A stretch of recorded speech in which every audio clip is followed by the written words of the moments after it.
ലൂക്കയുടെ പറഞ്ഞപ്പോൾ തന്നെ നമ്മൾ ടൂർ പ്രോഗ്രാമൊക്കെ ക്യാൻസൽ ചെയ്ത് പോകുന്നതല്ലേ സാറേ. റോഹനാണ് നമ്മളെ വിളിച്ച് പറഞ്ഞത്. പിന്നെ നിഹാരിയുടെ കാര്യം സാറ് പറയുമ്പോൾ നമ്മൾ അറിയുന്നു. ഈ റോഹൻ നിങ്ങളുടെ കീബോർഡിസ്റ്റ് അല്ലേ? അതെ സാർ. ആളില്ലായിരുന്നോ അപ്പോൾ നിങ്ങളുടെ കൂടെ ടൂറിന്?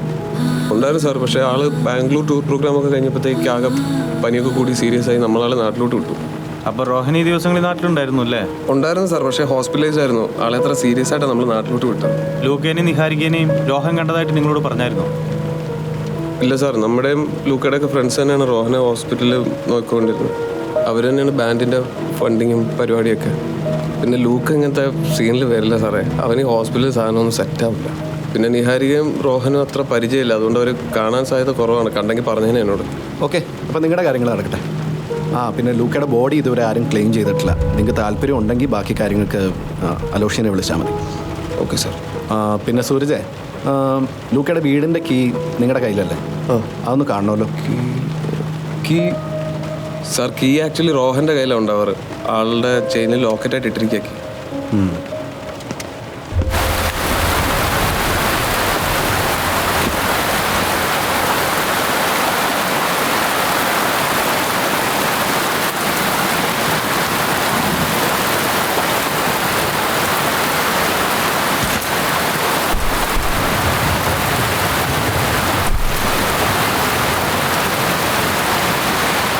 കേട്ടിടത്തോളം ആ താക്കോല് കയ്യിലുള്ള ആൾ കുറച്ച് പ്രശ്നമില്ലേ സാറേ?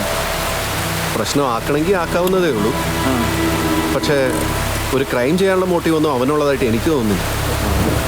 പിന്നെ ഈ നിഹാരികയുടേത് ആത്മഹത്യ തന്നെ ആണ് എന്നുള്ളൊരു അസംഷൻ ഉണ്ടെങ്കിൽ പോലും ഒരു സെയിം പോയിസണിൻ്റെ പ്രസൻസ് വെച്ച് നോക്കുമ്പോൾ ഈ രണ്ട് മരണങ്ങളും ഒരാൾ തന്നെ തീരുമാനിച്ചുറപ്പിച്ചതുപോലെ തോന്നുന്നില്ല. രണ്ടിടത്തേക്കും എത്താൻ കഴിയുന്ന, രണ്ട് സ്ഥലത്തേക്കും ആക്സസ് ഉള്ള, രണ്ടുപേരെയും നന്നായിട്ട് അറിയാവുന്ന ആരോരാണ്. നിങ്ങൾ എന്നെ ചോദ്യം ചെയ്യാവുന്നതാ. അതും ഞങ്ങളുടെ കുഞ്ഞിനെ കൊലയ്ക്ക് കൊടുത്ത സ്കൗണ്ടറിൻ്റെ കാര്യത്തിന്. അലോഷി, ഇനി മേലാൽ എൻ്റെ കുഞ്ഞ് എൻ്റെ മോള് എന്നൊക്കെ പറഞ്ഞ് നാടകം കളിച്ചാലുണ്ടല്ലോ, താനാ കൊച്ചിനോട് ചെറുപ്പത്തിൽ കാണിച്ചു കൂട്ടിയ വൃത്തിയോടൊക്കെ അവള് കൃത്യമായിട്ട് ഡയറിയിൽ എഴുതി വെച്ചിട്ടുണ്ട്. അത് വായിച്ചിട്ട് തന്നെയാണോ ഞങ്ങളിവിടെ വന്നിരിക്കുന്നത്? നാണുണ്ടോടോ തനിക്കൊക്കെ?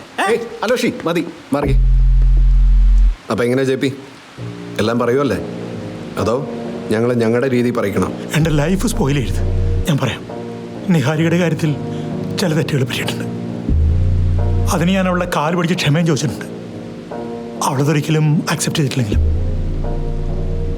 But I was a change മാൻ.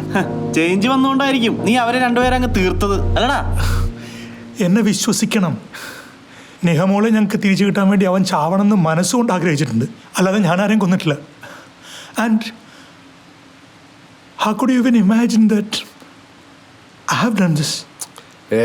ഇയാൾ ശരിയാവില്ല. അലോഷി, നമുക്ക് പോവാം. ജെ പി, താൻ ഒന്നോർത്തോ, താൻ എന്തായാലും ഇതിൽ നിന്ന് രക്ഷപ്പെടാൻ പോകുന്നില്ല. തൻ്റെ ഇൻഫ്ലുവൻസ് എന്താണെന്നും തനിക്ക് എന്തൊക്കെ ചെയ്യാൻ പറ്റുമെന്നൊക്കെ ഞങ്ങൾക്ക് നല്ല വ്യക്തമായിട്ട് അറിയാം. പക്ഷേ ഇതിലതൊന്നും മതിയാവാതെ വരും. ബിലീവ് മീ, ഞാൻ ആരും ഒന്നും ചെയ്തിട്ടില്ല. One last question mister J P.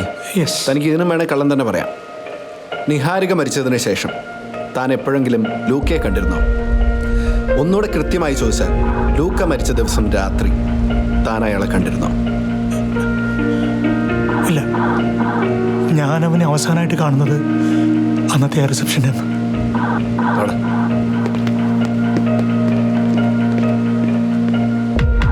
ഇവനെ പൊക്കിയല്ല സാറേ. അതിന് സമയമായിട്ടില്ല പറയാം.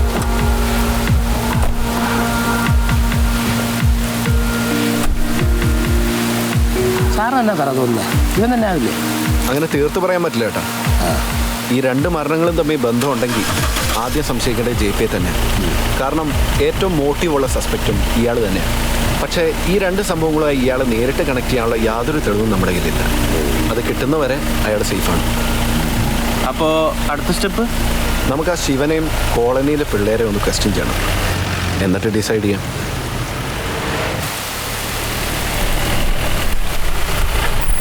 ശരിടാ. ഓക്കെ, ശരി കേട്ടോ. Good night. Good night sir.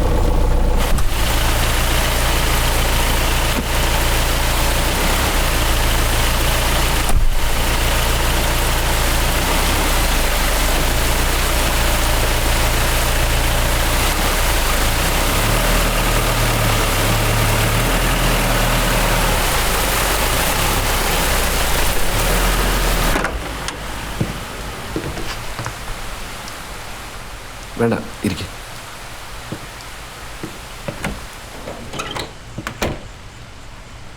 താഴെ ദിവസം മുഴുവനും അടച്ചിട്ടിരുന്നിട്ട് എന്തോ ഒരു ബുദ്ധിമുട്ട്. അതാ കുറച്ചു നേരം ഇവിടെ വന്നിരിക്കാന്ന് ഓർത്ത്.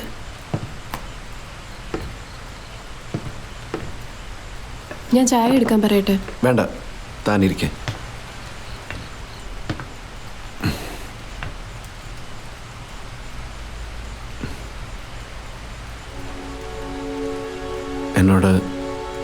എന്നോട് ദേഷ്യമുണ്ടോ?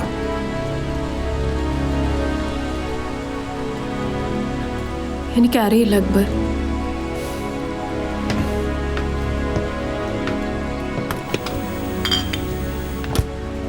എന്ത് പറ്റിയ ഒരു ടെൻഷൻ?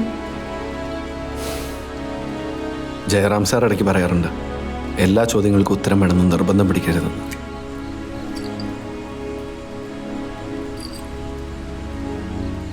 ഒരു പോലീസുകാരനായിരുന്നുകൊണ്ട് അങ്ങനെ പറയുന്നത് എന്തൊരു കോൺട്രഡിക്ഷൻ ആണല്ലേ.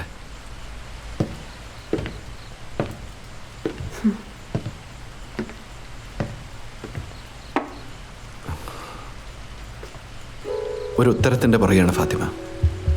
നീ വായിച്ചു കാണും ആർട്ടിസ്റ്റ് ലൂക്ക എന്ന് പറഞ്ഞ ഒരാളുടെ മരണത്തെ പറ്റി. ഞാൻ കേട്ടിരുന്നു. കഴിഞ്ഞ 3 മാസമായി ലൂക്കയുടെ കൂടെ നിഹാരിക എന്ന് പറഞ്ഞൊരു പെൺകുട്ടിയുണ്ട്.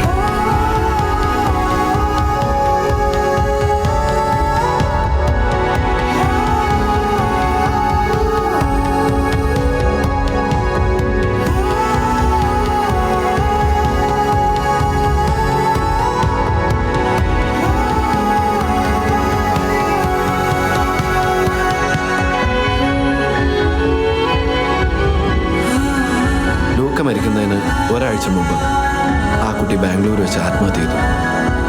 ലൂക്കയുടെ ജീവിതത്തിൽ വളരെ കുറച്ച് ആളുകൾ മാത്രമേ വന്നു പോയിട്ടുള്ളൂ. ഇതിൽ ആരെ ചേർത്ത് വേണമെങ്കിലും ഒരു കഥയുണ്ടാക്കാം. അതിന് തക്കതായ കാരണങ്ങളുമുണ്ട്. പക്ഷേ ഒന്നിനും സോളിഡായ തെളിവുകളില്ല. ഇനി ഇവരൊന്നും അല്ലാത്ത മറ്റാളുകളും ഉണ്ടാവാം. പക്ഷേ ഇതുവരെ അങ്ങനെ ഒരു വിവരവുമില്ല. വേദനകളൊന്നുമില്ലാതെ ലൂക്ക മരിക്കണമെന്നുള്ളത് നിഹാരികയുടെ മാത്രം ആവശ്യമാണ്.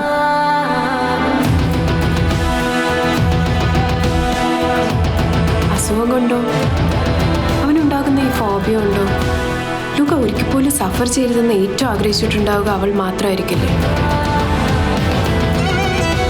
ഗ്രൗണ്ടിനടുത്തുള്ള മരത്തിൽ ഒരാള് തൂങ്ങി നിൽക്കാം.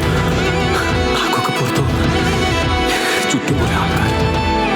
അയാളിപ്പോൾ ആക്ച്വലി നെക്രോഫോബിക് മാത്രമല്ല, തനാറ്റോഫോബിയ എന്ന കണ്ടീഷൻ കൂടിയുണ്ട്. ഡെത്ത് ആങ്സൈറ്റി, മരണഭയം എന്നൊക്കെ പറയില്ലേ. വിഷമൊളിച്ചെന്നാണ് ആള് മരിച്ചിരിക്കുന്നത്. അത് വായിലൂടെ തന്നെ. ഈ പുസ്തകത്തിന്റെ എത്രാമത്തെ പേജിലാണ് ദൈവികത എന്ന് പറഞ്ഞത്? ഇതെന്തീ തുപ്പലൊക്കെ തേക്കണേ? തുപ്പലേജിലെ പുസ്തകത്തിന്റെ പേജ് ഉറക്കെ. എന്നെ പ്രൊട്ടക്ട് ചെയ്യാൻ ഞാൻ എന്തും ചെയ്യും. എന്നെ ഇത് എക്സ്റ്റെൻഡ് വരെ പോകും. ഇൻഡസ്ട്രിയൽ കെമിസ്ട്രി ആയിരുന്നു അവളുടെ റിസർച്ച്. നമ്മുടെ കെമിസ്ട്രിയിൽ കിയോട്ടിക് സിസ്റ്റം എന്ന് പറയുന്ന ഒരു സംഭവമുണ്ട്. അതിന്റെ പെർഫെക്റ്റ് എക്സാമ്പിൾ ആയിരിക്കും നമ്മൾ വന്നപ്പോൾ കണ്ടാൽ മുറി. എന്നെ ഹാപ്പി ആക്കുന്ന ഒരു ഗിഫ്റ്റാണ് ഈ ലെറ്ററിന്റെ കൂടെ. പലതവണ ഒളിഞ്ഞു തെളിഞ്ഞൊക്കെ വായിക്കാൻ നോക്കി എൻ്റെ ആ ഡയറി ഇല്ലേ, അതാണ് സംഭവം.